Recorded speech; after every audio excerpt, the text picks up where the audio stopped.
Khomeini صاحب نے کیا ہے، آیت اللہ خمینی صاحب نے، کہ انہوں نے یہ ایران کے شیعوں کو باور کرایا کہ بھائی جب آئیں گے حضرت مہدی آ جائیں گے، لیکن ہم اب ہاتھ پر ہاتھ رکھتے بیٹھے رہے، باطل کو چیلنج بھی نہ کریں، ہمیں کچھ تو کرنا چاہیے، وہ ہاتھ پاؤں ہلانے چاہیے، اور کچھ نہیں تو مہدی کا راستہ جو ہے صاف کرنا چاہیے، تمہید کرنی چاہیے، ان کے لاسا ہموار کیے جائے۔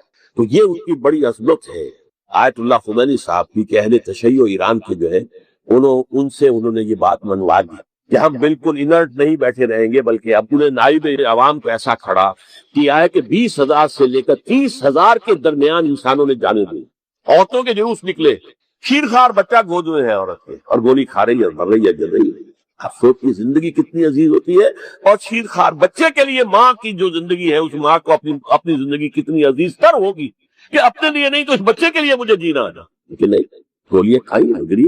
یہ جذبہ انہی میں ہے۔ واقعہ یہ ہے کہ اہل سنت کے اندر یہ جذبہ نہ ہونے کے برابر ہے۔ میں واشراف الفاظ میں کہتا ہوں، پورے عالم اسلام میں صرف شیعہ ایران ایسا نکلا ہے کہ جس نے بادشاہ کا خاتمہ کیا۔ باقی سعودی عرب میں بادشاہ بیٹھی ہوئی ہے، ٹکر بیٹھی ہوئی، اربوں ڈالر کا ایک ایک محل بنتا ہے ان بادشاہوں کا، اور سنی سن انہوں نے عوام کو ایسا کھڑا کیا ہے کہ 20,000 سے لے کر 30,000 کے درمیان انسانوں نے جانے دی، عورتوں کے جلوس نکلے، شیرخوار بچہ گود میں ہے عورت کے، اور گولی کھا رہی ہے، مر رہی ہے، گر رہی ہے۔ آپ سوچئے زندگی کتنی عزیز ہوتی ہے، اور شیرخوار بچے کے لیے ماں کی جو زندگی ہے، اس ماں کو اپنی زندگی کتنی عزیز تر ہوگی کہ اپنے لیے نہیں تو اس بچے کے لیے مجھے جینا ہے، لیکن نہیں، گولیاں کھائی گری۔ یہ جذبہ انہی میں ہے۔ واقعہ یہ ہے کہ اہل سنت کے اندر یہ جذبہ نہ ہونے کے برابر۔ جہاں تک ایران کا تعلق ہے، اگرچہ اس وقت تک تو صورت یہ ہے کہ ماننا پڑتا ہے کہ اگر کچھ ہمت جرأت کا مظاہرہ کیا ہے تو صرف اہل تشیع نے کی۔ سنی مرے ہوئے ہیں، سنی بری طریقے سے سن ہو چکے۔ یہ گویا کہ ایک جس کو کہتے ہیں کہ حقیقت بینی، واقعیت پسندی، ایک آئیڈیالزم ہے اور ایک ریئلزم ہے کہ آپ فیکٹس آن دی گراؤنڈ کو غور کریں، سوچیں اس کے اوپر، اور پھر کوئی فیصلہ کریں۔ اس اعتبار سے پھر حضرت امیر معاویہ نے بات مان لی اور بیعت لے لی لوگوں سے حضرت یزید کے لیے کہ یہ خلیفہ ہوں گے میرے بعد، اس کو ولی عہدی کہیں۔ اچھا، اس وقت 5 افراد ایسے تھے کہ جنہوں نے اس سے اختلاف کی۔ یہ بات بہت اہم ہے۔ میرا کتابچہ ہے سانحہ کربلا، اس کے کچھ نسخے آج یہاں ہوں گے، آپ لوگ پڑھیے اسے غور سے اور پھیلائیے تاکہ حقیقت سامنے آئے۔ 5 افراد کون تھے جو ہونے چاہیے؟ ابو بکر فوت ہو گئے، ان کے بیٹے عبد الرحمن ابن ابی بکر۔ عمر فوت ہو گئے، ان کے بیٹے عبداللہ ابن عمر۔ عباس فوت ہو گئے، ان کے بیٹے عبداللہ ابن عباس۔ زبیر فوت ہو گئے، ان کے بیٹے عبداللہ ابن زبیر۔ اور حضرت حسن جو ہے ان کا انتقال ہو چکا تھا، حضرت علی کے بیٹے حضرت حسین رضی اللہ تعالی عنہ مجمعین۔ حضرت حسن کے بارے میں ایک فریق کا کہنا یہ ہے کہ انہیں زہر دے کر ہلاک کیا، اہل تشیع کا قول ہے، جبکہ اہل سنت کہتے ہیں کہ نہیں، وہ اپنی جو بھی طبی موت تھی اس سے ان کی وفات۔ لیکن میں اس میں نہیں جانا چاہتا، اس لیے کہ یہ مائکرو ہسٹری جو ہے نا، وہ تو ایک ایک واقعے کے لیے ادھر کی روایات کیا، ادھر کی کیا ہیں، ان کے پاس کیا دلائل، ان کے پاس یہ تو کسی ریسرچ اسکالر کا موضوع ہے، میرا موضوع نہیں۔ لیکن بہرحال یہ 5 حضرات تھے جنہوں نے ولی عہدی کی بیعت نہیں کی، لیکن حضرت معاویہ اتنے حلیب الطبع انسان تھے، انہوں نے جبر نہیں کیا، کوئی تشدد نہیں کیا۔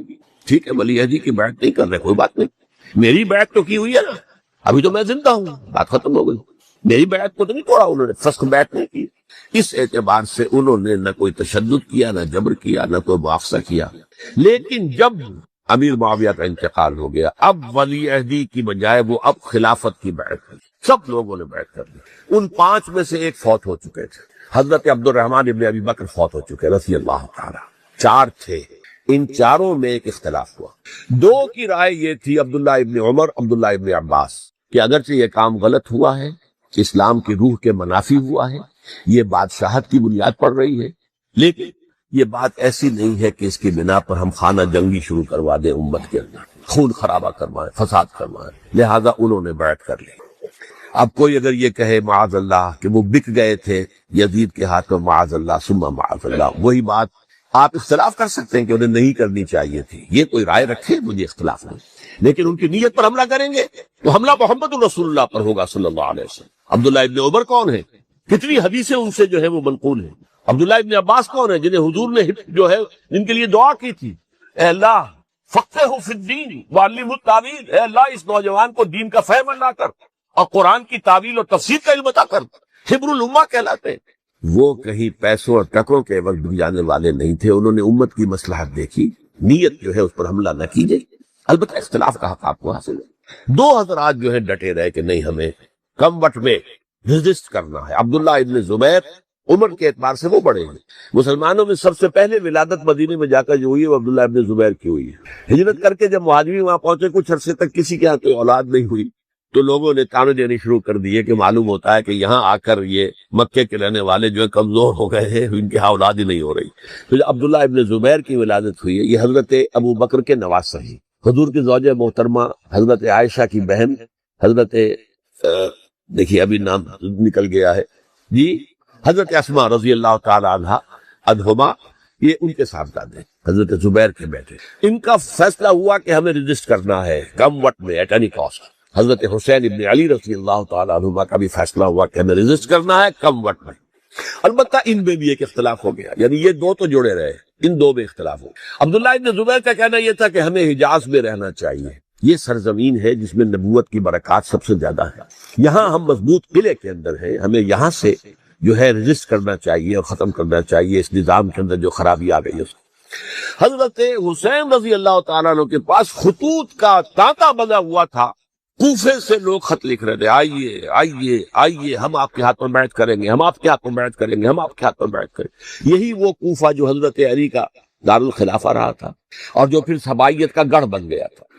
چنانچہ حضرت حسین نے حضرت مسلم بن عقیل کو بھیجا وہاں پر کہ میرے نمائندے کی حیثیت سے جا کر وہاں پر بیعت لو۔ 10-12 ہزار افراد نے بیعت کر لی، لیکن اس کے بعد یزید کی طرف سے گورنر بنا کے بھیجا گیا ابن زیاد کو۔ ابن زیاد نے آ کر جو تشدد کیا اور سختی کی تو سب کے سب بیعت توڑ کر اور سب منحرف ہو گئے۔ مخلصین تو وہ تھے نہیں، الکوفی لایوفی، کوفی جو ہے وہ تو کوئی وعدہ وفا کرنے والا ہوتا ہی نہیں، بیعت توڑ دی۔ فمن نقص فانما ينقص على نفسه، بیعت کے بعد بیعت توڑ دینا بہت بڑا گناہ ہے، توڑ دو۔ ادھر اطلاع مل گئی حضرت حسین کو، چل چکے تھے، وہ راستے میں تھے کہ وہاں تو مسلم بن عقیل شہید ہو گئے اور سب لوگوں نے بیعت توڑ دی۔ اب واپس جانا چاہتے تھے لیکن مسلم بن عقیل کے بیٹے جو ہے اڑ گئے۔ یہ عرب کی اپنی ایک جو ہے پرانی ان کی حمیت اور ان کا قبائلی نظام کہ اب ہم اپنے والد کے خون کا قصاص لیے بغیر نہیں جائیں گے۔ حضرت حسین رضی اللہ تعالیٰ عنہ کی مروت اور شرافت، یہ میرا ساتھ دینے کے لیے آئے تھے، اب میں ان کا ساتھ نہ دوں تو یہ تو شرافت اور مروت کے خلاف ہے۔ کہا اچھا چلو چلتے۔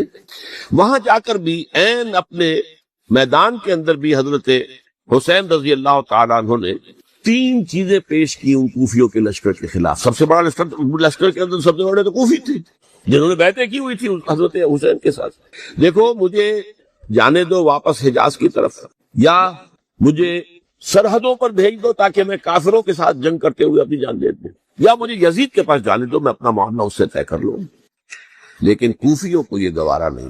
اگر یہ یزید کے پاس پہنچ گئے تو ہمارا کچا چٹھا بیان کر دیں گے کہ مجھے تو ان لوگوں نے برگلا کر بلایا تھا۔ اس لیے کہ دیکھیے حضرت امیر معاویہ کے 20 سالوں کے دوران میں بتا چکا ہوں، ان کی حکومت اتنی مستحکم تھی کہ اس کے خلاف کوئی فتنہ اٹھانا ممکن نہیں تھے۔ اب چونکہ چینج اوور ہوا تھا، اور چینج اوور میں آپ کو معلوم ہوتا ہے کہ ایک جس کو کہتے ہیں every thing is in the melting پاٹ، ابھی تو یہ درمیان کے اندر معاملہ ہے، تو انہیں موقع ملا، سر اٹھایا حضرت حسین رضی اللہ تعالیٰ عنہ کو، جو خطوط لکھے جس کے کہ تھیلے کے تھیلے اور بوریوں کی بوریاں بھری ہوئی حضرت حسین کے ساتھ تھی، وہ کہا کہ آئیے ہم آپ سے بیعت کریں گے، انہوں نے نہیں مانا۔ اور اصل میں حضرت حسین کے قاتل وہ کوفی، وہ بزدل، وہ منافق جنہوں نے بیعت کر کے بیعت توڑی، اور اب وہ آ گئے کہ اگر یہ حسین رضی اللہ تعالیٰ عنہ بچ کر کہیں یزید کے پاس پہنچ گئے تو پھر ہمارا کچا چٹھا جو ہے وہ سامنے آ جائے گا اور ہماری پھر شامت آ جائے گا، لہذا انہوں نے قتل کیا حضرت حسین کو رضی اللہ تعالیٰ۔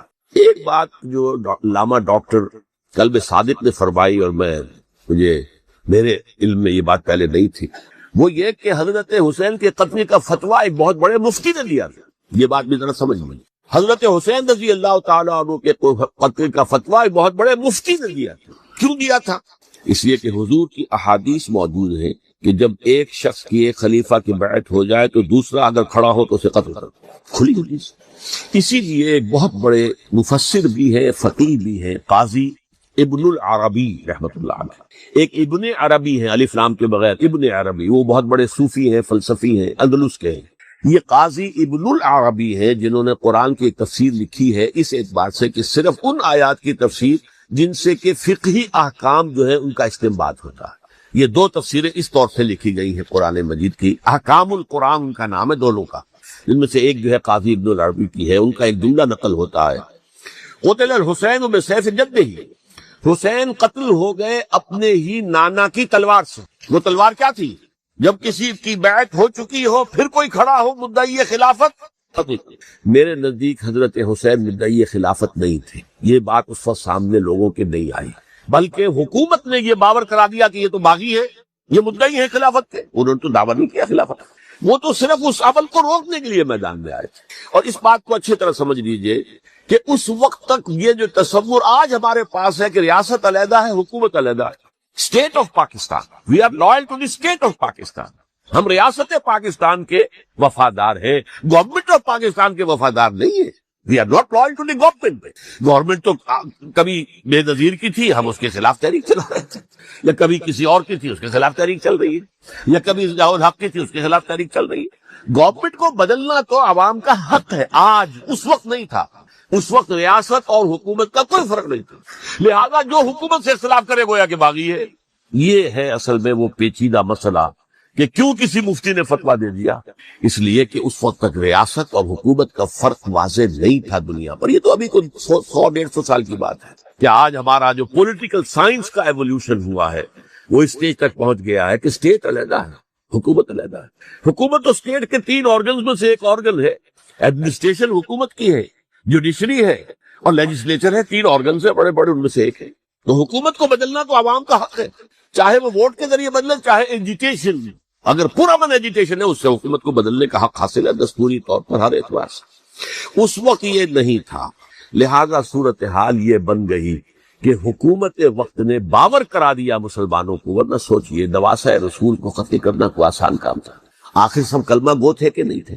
کلمہ گو تو تھے اور حضور سے عقیدت و محبت میں کبھی. لیکن یہ کہ فتویٰ اگر ایک بہت بڑے مفتی کا، جو کہ حضرت علامہ ڈاکٹر قلب صادق صاحب نے فرمایا، مجھے اس مفتی کا نام بھی معلوم نہیں، کہ ایک مفتی ہی کا فتویٰ تھا جس کے بنا پر اب ان لوگوں نے حضرت حسین کو قتل کیا. اور یہی وجہ ہے کہ انہوں نے پھر خیموں کو بھی آگ لگا دی. وائی حالانکہ دیکھیے اگر دشمنی کا انتقام ہوتا تو حضرت علی بن حسین جو بیمار تھے، جو بعد میں زین العابدین رحمت اللہ علیہ کے نام سے پھر یہ اہل تشیع کے چوتھے امام معصوم ہیں، حضرت علی، حضرت حسن، حضرت حسین اور پھر حضرت علی بن حسین زین العابدین رحمت اللہ علیہ، کیا ان کو بھی قتل کرتے تھے؟ حضرت حسین کی نسل ہی ختم ہو جاتی، لیکن نہیں کی. آگ کیوں لگائی؟ آگ اس لیے لگائی کہ وہ جو ڈاکومنٹری پروف ہے ہماری غداری کا یزید کے خلاف حضرت حسین کو جو ہم نے دعوت دی، وہ جو ڈاکومنٹری پروف خطوط کی شکل میں موجود ہے وہ ختم ہو جائے، ڈسٹرائے ہو جائے. اس کے لیے انہوں نے خیموں میں آنا. بہرحال یہ ہے تاریخی پس منظر، یہ اسی سبائی فتنے کا تسلسل ہے جس نے سب سے پہلے حضرت عثمان کی جان لی رضی اللہ تعالیٰ عنہ. 5 سال تک مسلمانوں میں خانہ جنگی رکھی، حضرت علی کو پھر شہید کیا، اور اس کے بعد جو ہے 20 سال حضرت امیر معاویہ کے تو سر نہیں اٹھا سکے. لیکن پھر جب ایک چینج اوور ہو رہا تھا تو اس وقت انہوں نے موقع غنیمت سمجھا کہ اب کھڑے ہو جاؤ اور اب دوبارہ ایک فتنہ جو ہے اس کو امت کے اندر پیدا کرنا. اچھا، اس معاملے میں ایک بات جو میں نے وہاں کہی کہ ہمارے ہاں شاعرانہ جو مبالغہ آمیزی ہے، یہ میری گفتگو کا حصہ انہوں نے حذف کر دیا ہے. اور میں نے ایک سنی شاعر بہت بڑے عالم جن کے حوالے سے آج بھی میری تقریر ہوگی خالد جناح ہال میں، مولانا محمد علی جوہر کے ایک شعر کے حوالے سے کہا کہ قتل حسین اصل میں مرگ یزید ہے، اسلام زندہ ہوتا ہے ہر کربلا کے بعد. میں نے کہا بالکل محمل شعر ہے، اسلام مرا ہی نہیں تھا، زندہ ہونے کا کیا سوال. اور اگر کسی درجے میں مزمحل یا زخمی ہوا تھا تو وہ تو رہا، کربلا کے بعد بھی رہا، یزید کی حکومت بھی رہی، بنو امیہ کی حکومت بھی چلی، کوئی تبدیلی تو نہیں آئی. یہ کیا کہہ رہے ہیں؟ اسلام زندہ ہوتا ہے کربلا کے بعد. میں نے کہا اسلام مرا نہیں تھا. جیسے میں نے یہ کہا کہ ملوکیت جو ہے وہ اب شروع نہیں ہوئی، ملوکیت تو 20 برس پہلے شروع ہو چکی تھی حضرت امیر معاویہ کے. لیکن ظاہر بات ہے کہ حضرت حسن نے، حضرت حسین نے اس کو قبول کیا، اور حضرت حسین نے تو پھر 10 سال تک ولی عہدی جو تھی چاہے بیعت نہیں کی لیکن اس کے خلاف میدان میں آ کر چیلنج تو نہیں کیا. اس اعتبار سے یہ معاملہ جو ہے اسلام زندہ ہوتا ہے کربلا کے بعد، یہ بے تکی بات ہے. ہاں، حضرت شاہ اسماعیل شہید رحمت اللہ علیہ کی اگر میں تشبیہ کو، تمثیل کو سامنے رکھوں